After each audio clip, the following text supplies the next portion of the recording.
প্রায় 7 মাস হলো বাংলাদেশের হেড কোচ হিসেবে নেই Chandika Hathurusingha. Code of conduct ভঙ্গের কারণে তার সাথে চুক্তি বাতিল করে ফিল সিমন্সকে দায়িত্ব দিয়েছে বাংলাদেশ ক্রিকেট বোর্ড বিসিবি। তবে দায়িত্ব ছাড়ার প্রায় 7 মাস পর করে বসলেন বিস্ফোরক মন্তব্য। অস্ট্রেলিয়ার একটি সংবাদ মাধ্যমকে দেয়া সাক্ষাৎকারে বাংলাদেশ ছেড়ে যাওয়ার বিষয়ে বোমা ফাটিয়েছেন হাথুরুসিংহে।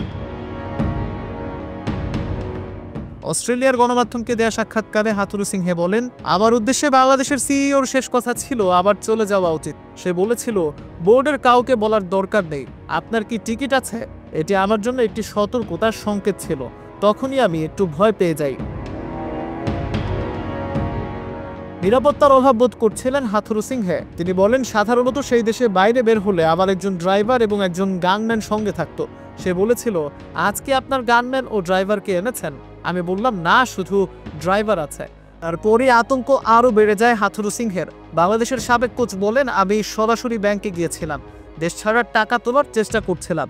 আমি যখন ব্যাংকে ছিলাম তখন টিভিতে একটি ব্রেকিং নিউজ প্রচার হচ্ছিল, চন্ডিকাকে বরখাস্ত করা হয়েছে একজন খেলোয়াড়কে লাঞ্ছিত করার কারণে। ওই সময় ব্যাংক ম্যানেজার এগিয়ে আসেন। যখন এই খবর সামনে এলো তখন ব্যাংক ম্যানেজার বললেন, কোচ, আমাকে আপনার সঙ্গে যেতে হবে। রাস্তায় মানুষ আপনাকে দেখলে সেটা আপনার জন্য নিরাপদ নয়।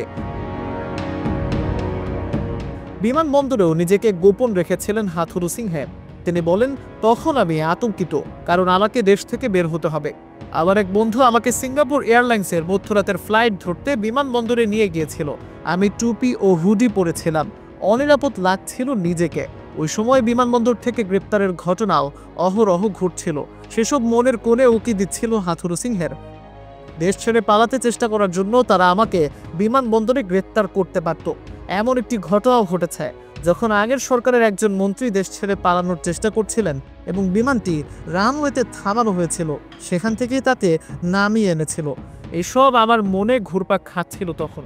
তারপর প্রবেশপথের এক্সরে মেশিনে যাচাই বাছাই শেষে বিমান বাহিনীর একজন কর্মকর্তা আমাকে বললেন, আমি দুঃখিত কোচ, আপনি চলে যাচ্ছেন। আমি খুবই দুঃখিত। আমি আমার জীবনের জন্য ভীত ছিলাম এবং তিনি বলছিলেন যে আমি তাদের দেশের জন্য কিছু করেছি। বিসিবির বিপক্ষে আত্মপক্ষ সমর্থনের সুযোগ না দেওয়ার অভিযোগ তুলেছেন হাথুরুসিংহে, যা তার ক্যারিয়ার ধ্বংস করে দিয়েছে বলেও জানিয়েছেন বাংলাদেশের এই সাবেক কোচ।